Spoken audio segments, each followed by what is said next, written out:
Morning, Russ. It was a bit of a hectic Thursday and Friday for me in particular. What's the latest with Alex Gilby? We obviously heard that he was linked with a move away from the club. What's happening there? To be honest, yeah. So I guess it's pretty much what the reports have said. We accepted a bid for Alex from Charlton. Situation's ongoing, obviously, because of Charlton's issues with new owners, etc. So yeah, just to put it into context, really, I guess, and just to be, quite open and candid about it. I think it's the best way to be. It's been something that's been ongoing with various players throughout this period because the impending salary cap that was coming and everyone knew was coming. So completely understand it that players and agents have been looking to protect their players for financially and over a length of years as well to try and help them. So it was something, being honest and open with Alex and his agent all the way through, and they've been honest and open with us about clubs that were interested in him, and we've had it with other players as well. And then this is the one that was really interested in appealing to Alex for a number of reasons, which I understand and I respect, being a player myself recently. So I'm not sitting here and vilifying Alex at all, but he expressed it was one that he wanted to take up. And we discussed it and said if the deal was right for us, that obviously we don't want a player who's not going to be happy staying here. And if he wanted to go and play somewhere else, then that would be the case. And then Charlton came in with an offer. It took a few days, obviously, but they came in with an offer that was acceptable for us and for both. And Alex had obviously agreed a contract that end that was acceptable, and he was happy with there. And then obviously it all got stopped with the embargo. So that's just me being completely honest. I'm not going to vilify Alex at all. I've got a really strong relationship with him, and that will remain the case regardless of what happens. I understand it. Obviously, will be a lot of people will be really disappointed to lose him if it ends up happening now. I don't know what's going to happen, so it's a little bit of a mess. But if he comes back, he comes back. If he goes, he goes. It's football. Things change. After what's happened, it's a really different environment. It's a different transfer window. And we're on board with what's happening. We've accepted the bid. We move on, and if he goes, we're ready. We've planned. We've had 4 months to scenario plan and succession plan for everything. And this was a scenario that we had to plan for because he's a good player that we knew they'd be interested in, and it's come. So we'll have to see what happens from here on in. I don't know what's going to happen. It's a really unsettling time for him, which it must be difficult. So I'm in contact with him, and we'll try and get it resolved either way as quickly as possible. And if he goes, I wish him the very best of luck. And if he stays, then we've still got Alex Gilby. So that's where we're at. I'm sure there's a few stories that are miles away from the reality, as is often the case in football. But that's where we're at. We're all comfortable with the situation, and we'll have to wait and see what happens. It's now up to Charlton to sort their stuff out. They've got a time frame. We're not going to let this drag on for a very long time. They've got a time frame that it needs to be done in now, and it's up to them to get it done within that time frame. And if they don't, we'll have to deal with the situation as that arises then. I mean, I suppose that throws up some sort of spanners in your works as well, because you'll obviously be either looking to replace him, or if the transfer falls through, then you obviously will still have him. Does it add to your timeline as well, I guess? Not really. I think the timeline they've got to do the business in is the timeline we'll be looking at anyway for the players that we're interested in, just because of their clubs and they're waiting to see what happens with their end, etc. So with all these things, it's a domino effect. You're waiting for one thing to fall, and then the rest end up happening. So I'm quite relaxed about it. I think we all are. We know what the plan is if he leaves. We know what the plan is if he stays, and that's the beauty of having a thorough process that we've gone through over a period of time, and a plan in place, because it means we're all comfortable. We're not hitting the panic button. So we as I said, they've got a certain time frame to work in now. It's not a huge amount of time, but it's also enough to give them some time to get it done. And if they do, we're ready, and if they don't, we're ready. So I'm completely comfortable with whatever we're doing. A lot of the fans, particularly on social media, were pretty upset and pretty frustrated by that news. Do you understand where they're coming from on that? Yeah, listen, I understand any club where players are regarded so highly by supporters. I understand it, of course I do. But I also feel like you have to contextualise and put things into perspective.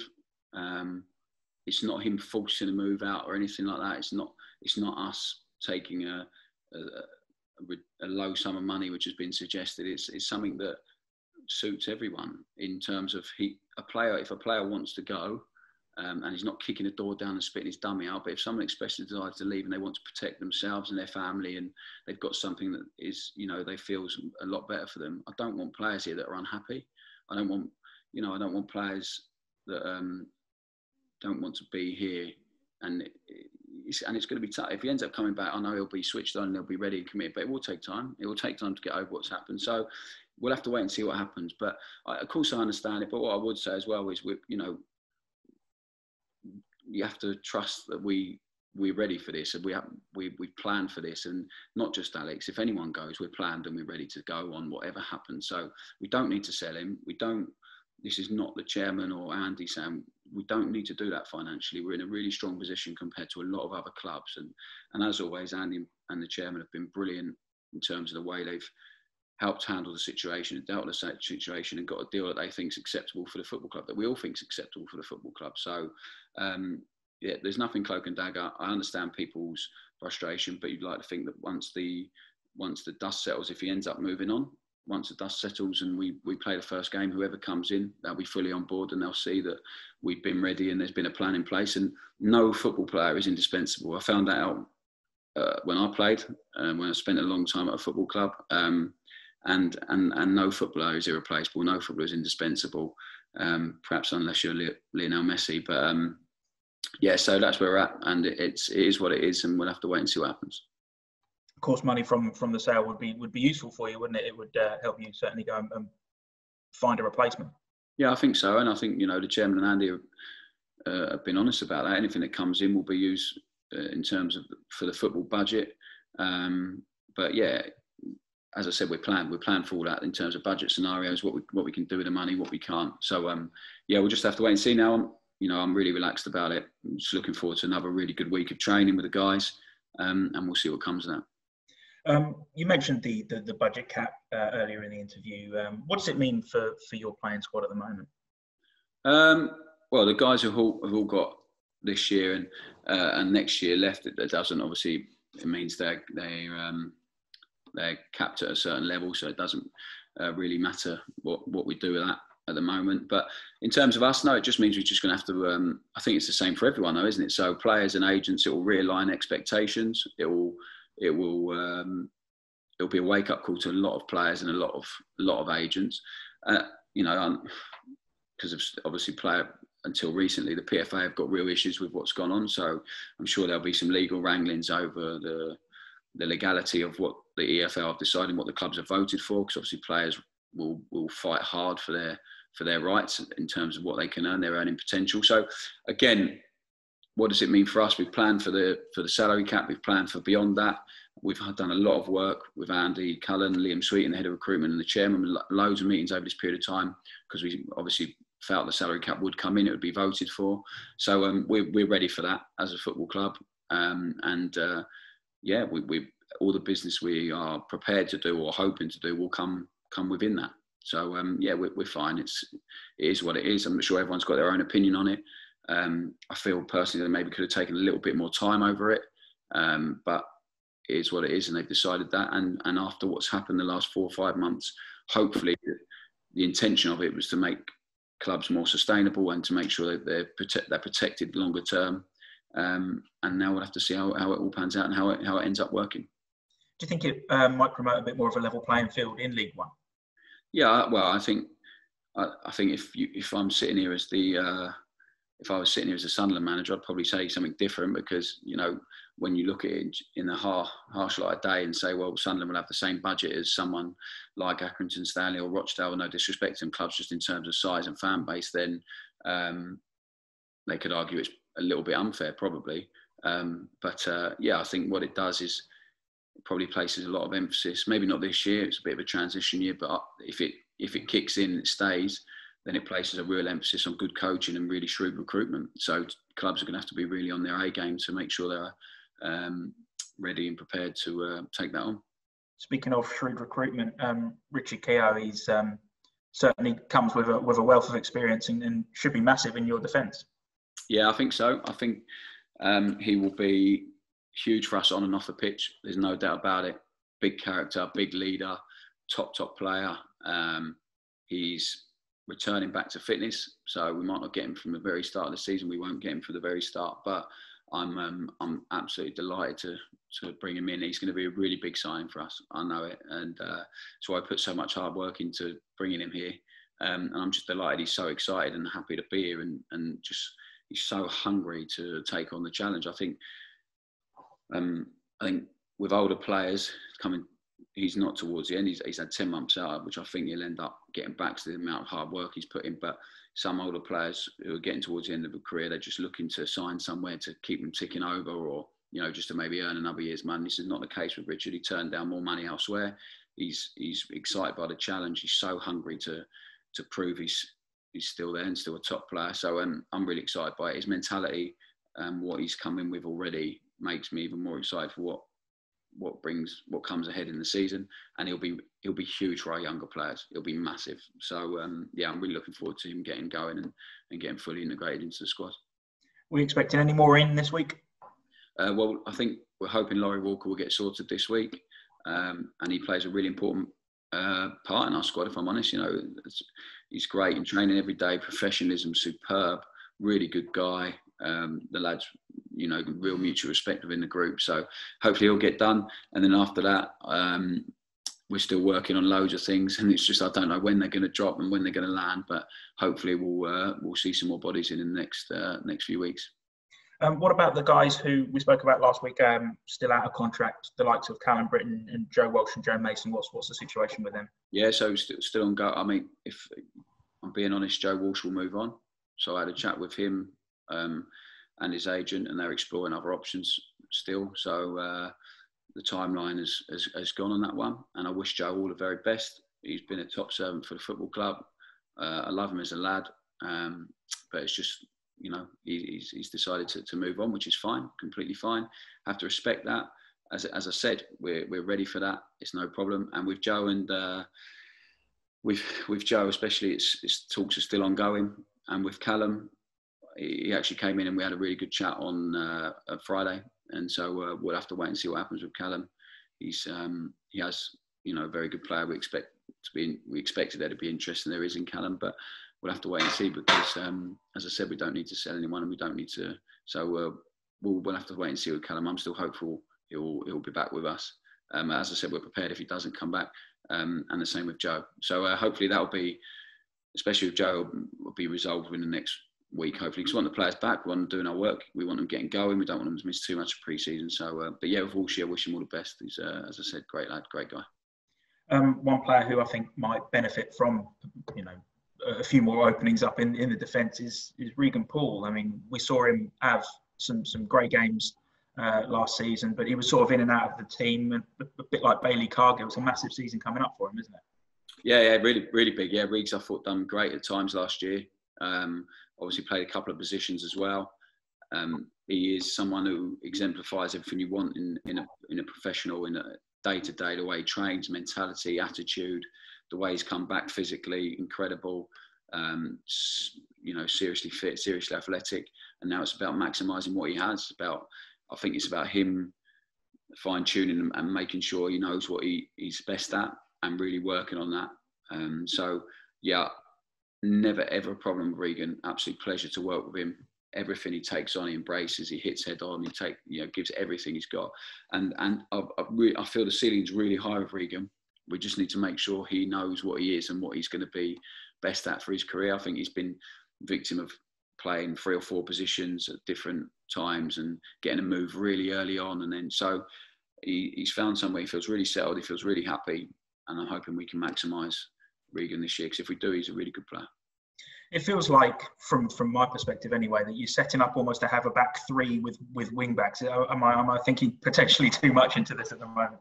I think we'll have a couple of formations that will enable us to adapt and be flexible. But yeah, I think we're prepared for a couple of formations. So last year, I think we had something to really build on and really develop.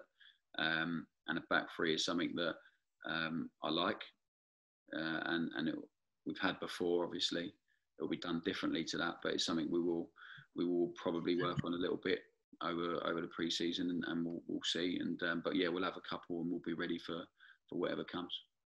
And you were obviously back in a bit more football context last week, weren't you, with training? How was it? And I bet all the players were buzzing to be it was nice. Kicking it properly again. Yeah, it was nice to see them kicking each other again. So it was no, it was good. It was a really nice progression on the first week. As I said, the lads have worked extremely hard. They've had two weeks of real volume of work now, which we're really pleased with. And now for us as a coaching staff, it's great because they're ready. We can really get into the tactical stuff now. It's been not generic. We've worked on stuff that are going to be key principles for us moving forward, but it's about them getting back to used to playing football and getting close to each other again, and as I said, kicking each other a bit and pressing and playing. So that was great, and they're brilliant, and they've stepped up. They've progressed every single day, which is good. So now we're looking forward to this week again, just building on that and working on some bigger space stuff, really relevant stuff tactically that we're going to need going forward. And are you somewhat surprised at how quickly it's all come back, or is that, I suppose, as a footballer, is it all just second nature? Yeah, you go into it with a little bit of trepidation after such a long period off, but yeah, you soon get back into the swing of it. It feels like I've been here again forever. So no, it feels really good to be back. I think there's a really different feel about it. Obviously, last year was still a lot of anxiety, a lot of tension over our league position. As I said before, and I'll say it again, how proud I was of everyone, the staff, the players, embracing that and taking it on. And end up obviously doing what we needed to do. This year's a really different feel about it. There's a real shift in mentality. There's a real shift in focus. There's a real belief and positivity amongst the group. And that excites me straight away. So I really wanted that to be the case. But after 5 months off or whatever it was, you're never too sure. So for them to do that, and then for the way they've approached training, their attitude, their application, the intensity, the quality, really, really pleasing. And now we just have to make sure we don't peak too early. We take our time with it. We're patient, and over the next 4 or 5 weeks, we're really ready to take on what we need to take on. Do you think it's almost heightened their desire to play football again, given how long it was off? Yeah, I think as any walk of life, I guess, especially in football, you can be guilty of taking things for granted, and just you're in that routine of just training, playing. You don't understand how not normal that is for people, the habits that you have to develop and show and display every single day, good sleep, good nutrition, train hard, recover well. It's just your life. It's your whole life. It's not just a job. It's everything. If you want to be at your very, very best and play at the top level, then and stay at that level for a long time, you need to live it. And having it taken away from the guys, I know some of them, it's really shifted their thoughts. It's really shifted their focus. Some of them has made them really switch on to what they have and to make the most of it. And as I said, some of them have shown that by the way they've come back physically and mentally. And I think everyone's just really grateful to be back playing football again, and back with their mates, doing a job they love. And I think hopefully that perspective will only help us moving forward as a group. Terrific. Thanks, mate. All right, Russ. Hi, James. Carrying on with the training, your team had an intra-squad match against each other the other day. How did that go? What did you see out of that? Yeah, really well. Saw loads of stuff we need to work on. Saw a couple of really good bits in terms of quality, but most importantly, it was about work. It was about getting 45 minutes into their legs. It was seriously hot, so the boys done really, really well. But yeah, I think it highlighted some of the stuff we thought we're going to need to do and do it sooner than we maybe planned to, and then it's highlighted some stuff that we hadn't maybe thought about in terms of some of the positives of it. So it was really good. It's really served its purpose, and the guys will be better for it this week, moving into it in terms of their fitness and their work they've had. And sticking with training, obviously you've entered stage 2 now, a bit more physical. How has working under the COVID protocols affected your coaching? Yeah, so we have to plan every session with a risk assessment in terms of how much contact the guys are going to have. We have to make sure when their drinks, breaks and stuff like that, they still spend as far apart as possible, as much time as far apart as possible, because we're only allowed a certain amount of time where the guys are in close contact. So the session plans before we go into the real contact stuff really have to take that into account in terms of timings, in terms of space and size of the area we're working in. So we're still having to adhere to all of that. And we as a group of coaches, we plan that with Simon, the head of medical, Matty's sports science, and Tom and Adam and all those guys. So taking a lot of work, but ultimately, yeah, we're getting through it. It's fine. And as I said, just glad, the guys especially, just glad to be back and playing what they call proper football now. And just wanted to touch on Richard Keogh. Obviously, older guy, Republic of Ireland international. Do you see him kind of taking on sort of a mentor role for guys like Bailey and Regan to try and help push their development? Yeah, I think we'd be mad not to try and use him in that kind of role with the character he is. I think that will happen naturally anyway. But he'll be involved in a lot in terms of managing the group for us and with us. You know, alongside Dino, you know, the captain. So he'll be really good for our younger players. He'll pass on some invaluable stuff, I'm sure, and he'll manage in the dressing room, their emotion, their expectation. I've got, you know, so much belief in him as a person and a character within our group. I just think it's great that we've got him on board, and I think the players will realise that. I think they'd have seen that already, and it's a real statement, and I think they'll be excited to work with him.